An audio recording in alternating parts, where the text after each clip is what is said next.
turn the page. Coach Sonny Dykes. I'm a fan. Hope I'm a friend. I admire the heck out of him. I reside in Canton, Texas, so when he first got there to SMU, I was well aware of who he was well before, and I was just proud of the attack on changing the narrative for SMU at the time. And he did a phenomenal job, and I followed his journey. And as you know, it was our first game in college football against them at TCU. So, and I happened to run into them at Papados, he and his staff, I think last year in the off season or the year before, whether. But I got the utmost respect, love what he's accomplished in this game, and I am a fan. I had no idea that he played baseball, at Texas Tech. From the first baseman from 88-93, that's unbelievable. Students of the week, the governor, Camp Dempsey, Carday Smith. Draylon became the 16th player in CU history to have 25-plus receiving yards, and rushing, and a touchdown. It's just the third time that it happened in 18 seasons. Oh, my God. Volleyball is balling right now. Beat BYU and Utah on the road, back-to-back ranked opponents. Much love for our volleyball girls. They're 11-2. Wow. On the season, and we host UCF Thursday at 7 p.m. Hope I can make that. And Houston Saturday won. Soccer won both his matches last week and is now 8-1-2 on the season. Hats off to the coaches there. I love them, and I love the ladies. They're so polite. They're straight ladies. We dine with them every darn day, and I love what I see. They also head to TCU. They'll play there on Thursday, and then Baylor on Sunday. Let's go. Hey, Coach. How you doing? How you doing, sweetheart? Good. I'm Nikki Edwards, Yahoo Sports. What is your message to Caden Salter and the offense this week to really finish and execute? Let's just say the offense. Let's not single anyone out right now.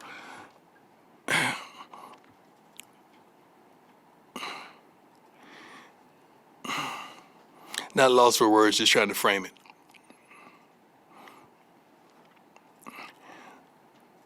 I want them to play like their life is on the line, like their careers are on the line, like the payment for a car is on the line, the payment for a home is on the line, like they have children depending on them, and some do. I just want them to play with full intensity and passion. And when you walk off that field, you look back and say, I gave them all. That's all any coach wants. That's all I desire. I don't want you saying, I wish I could have, should have. I want you to look back over your shoulder. I asked the kids a question. I'm trying to remember the question I asked them this morning in the morning meeting. Underachieving or Yeah. overachieving? Just a simple question. There's only one answer or the other. Are you underachieving or overachieving? That's it.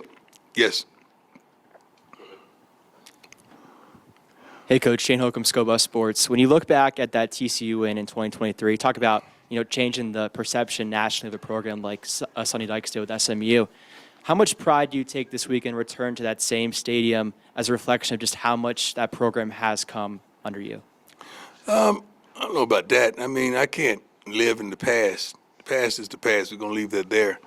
We're coming off a tough game, and we want to go in there and get back to where we know we're supposed to be. We feel like we have a pretty darn good football team, even though the record don't display that.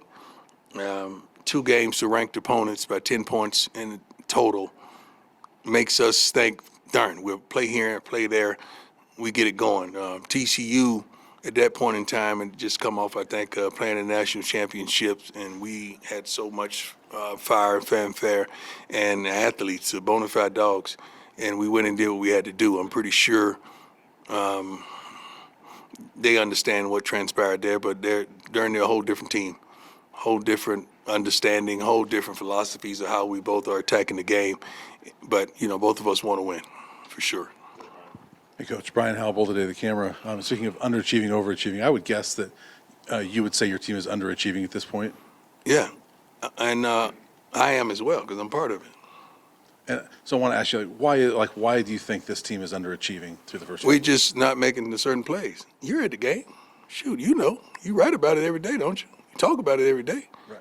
You know. Why are you asking me the Well, question? I'm asking, I can see that, but why do you think that's the case, that these guys are not stepping making the plays? If I had that answer, man, it'd be worth a lot of money. Because I think a multitude of us coaches are asking that same question. We know what we need to do. We just got to do it. We know exactly what we need to do. We just got to do it. It's not a mystery. John Treach, 9 News. You're challenging your guys, but are you concerned about their confidence? No, not whatsoever. Some, maybe, but I don't concern myself about confidence. I mean, this is the wrong team. If you're not a confident player, this is not the place for you, because the way we go at it, the way we go about our business, the way we practice, the challenges that we have from this coaching staff, we're in position to make plays, guys. We're in the position to make plays. We just got to make the plays. And we don't pacify people. We don't make excuses for ourselves or our team. Or I don't make excuses. We're not built like that. We're not designed like that. Hi, Coach. You said you're trying to get consistency out of. Yeah, that's been day one. Is the O-line a group that is starting to kind of inch a little bit closer towards? The O-line is not a problem. I think running the ball and pass protection is not a problem. I don't know the grades. I really don't go by that stuff or what they say. I don't know who PFF is. I don't even know who they are, where they located, who started them, who's the founder, who established it. I don't know. But I know all our kids are graded up pretty darn good on that offensive line, right? One of the best, excuse me? Top 10. Top 10. It says a lot. That's not the problem. Hey, Coach. Jake Schwannis. How you doing, sir? Doing well. How you doing? Good. We just spoke to Micah in London. You know, we had Tawfiq here after the game on Saturday. Just, you know, you've mentioned a lot about leadership so far this season. Have you seen any guys from those underclassmen starting to emerge and, you know, bloom as a leader at this point? That's tough. Let me tell you why that's tough. When you step up and you step out and want to claim that leadership position, that puts a target on you because you got a ball. Because one thing about these youngsters these days, they're going to call you out. You know, in front of the coaches, not in front of the coaches, in the privacy, and in the cafeteria, the locker room, whatever. So a lot of guys these days are reluctant to step into that role because they're going to be held accountable. And I like that. I don't want nobody playing with that. When we put an L on your chest or a D, you earned it. You deserve it. You earned it 100%. And we know we could count on you on Saturdays. Unequivocally. Hey, Coach. Scott Pratt, Dirt and DMVR. Good to see you. When you rewatched the film from Saturday, what do you think kind of prevented the offense from, you know, not only holding that 14-0 lead, but kind of building off of it that you guys can kind of learn from? Consistency. I hope you wasn't thinking I was going to drop names, right? Consistency. What I've been saying since day one.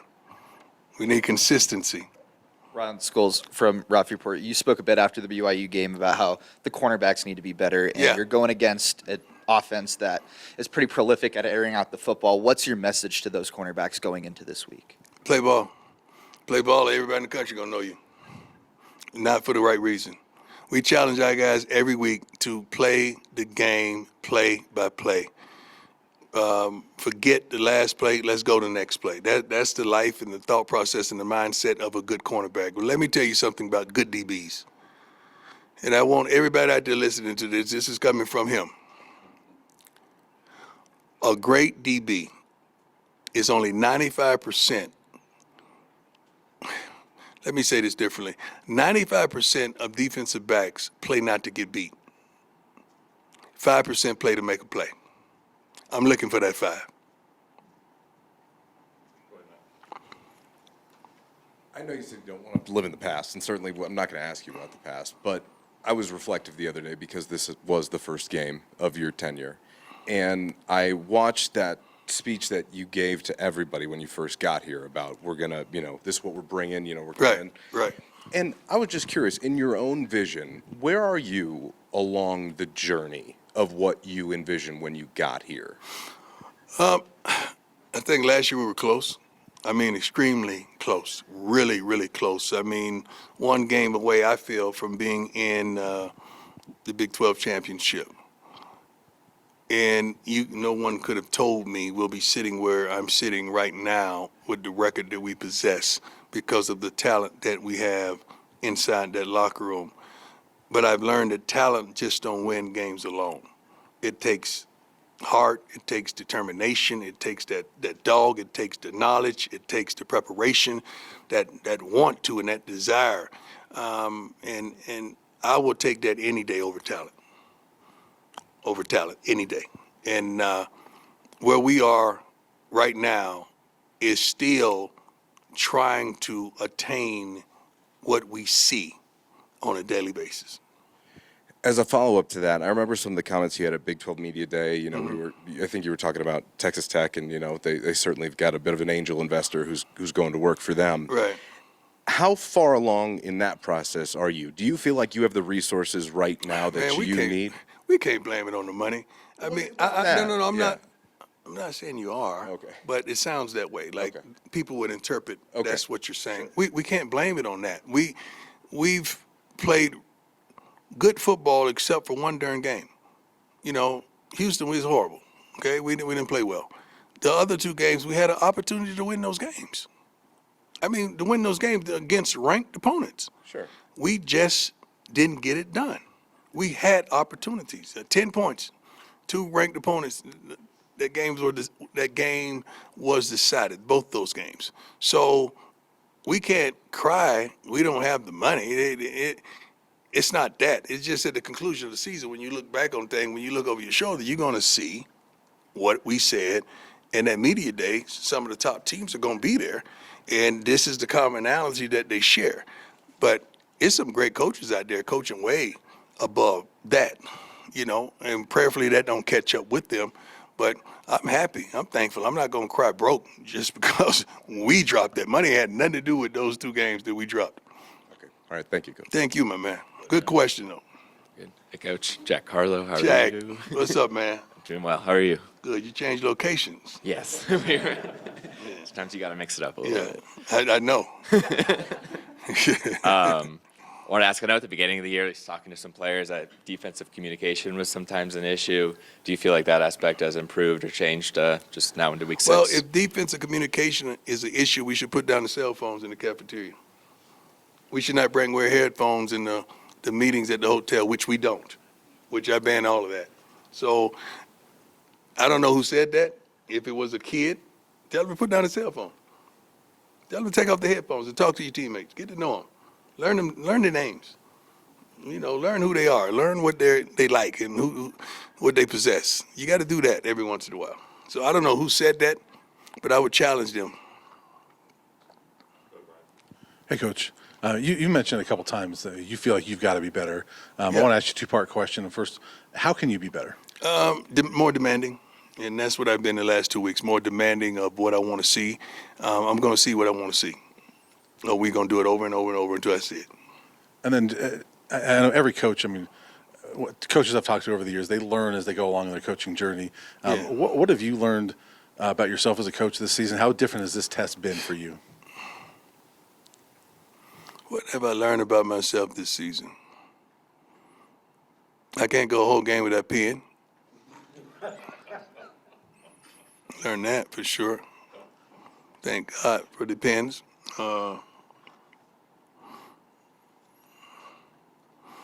And to get more, you got to give more. You got to apply yourself more to get more. And just because you are applying yourself and giving, don't expect what you give. Sometimes you got to look at things and say it is what it is, and turn the page, and let's go to the next chapter. I learned that. Hey, Coach, Tyler King with the Denver Gazette. You mentioned how important the running game is going to be, not just this week, but every week. I mean, right. Especially against an offense like TCU's, which is obviously very prolific and likes to throw the ball. Is it as important as ever just to keep them off the field as much as you can? Yes, it is, and stop explosions. They're going to run a tempo offense, which they do really well. So we got to get the plays in and out. We got to make sure we're on the same page. Even if you're wrong, let's be wrong right. meaning everybody on the same page. I don't give a darn if we don't running the right coverage that was called. If we all run it together, we're good. So that team presents you with a lot of problems with tempo. So we're practicing tempo right now. And we're familiar with a tempo offense. That's the same offense we featured our first year here. Hey, Coach, before I ask you what I wanted to ask you, I just want to ask you physically, how are you doing in recovery? I'm good. My foot is hurting like crazy right now. We just went on our walk, and my foot is throbbing right now. So I can't wait to get out of these shoes and go get it rubbed down in ice. So other than that, my other health issues are pretty darn good. Got a great staff of doctors and people here that looks out for me pretty good. You also had a lot of staff changing again, this year as you're refining. Not really. 3. Okay, 3. Yeah. How have you seen this group gel together, and what do you want to see out of them? We talk about the players a lot. The staff What is about the good, staff? man. The staff is good. I mean, I think you can see the bonuses in what Marshall Falk has brought to the table. What Gunner, Big George, and Big Dre has brought to the table on that offensive line. We've sustaining some injuries because Pecco Sapa doing a phenomenal job with the defensive line as well, even though we've been sustaining injuries. We just got to play better at the linebacker position in the secondary. We got to play better. Coach, a big theme of your post-game press conference on Saturday was you didn't like what you saw in practice the week leading up to it. Are you liking what you see so far this week? Yeah, we've only been out there one day. So the day was pretty good. They were pretty stout. We got on them a little bit. We had to reload a few plays. But other than that, the intensity, the eagerness, the more physicality I would like to see. But overall, they did pretty good. It was pretty good. I would give it a C+. But you got to understand, your first day of the week, you can ask any coach, that's usually your toughest day. So we shorten it up a little bit, but we demand everything is full speed. Thank you, and God bless. Let me mention this, and Rick might not want me to mention. I know it was an incident at the conclusion of the game or whatsoever. On behalf of CU, on behalf of our athletic department, we would like to apologize to our opponents from a week ago for whatever derogatory statements were made by our fans. That's not indicative of who we are. Our student body, our kids are phenomenal. So don't indict us just based on a group of young kids that probably was intoxicated and high simultaneously. Maybe I shouldn't have said that as well. But the truth will make you free. But BYU, we love you, we appreciate you, and we support you. God bless.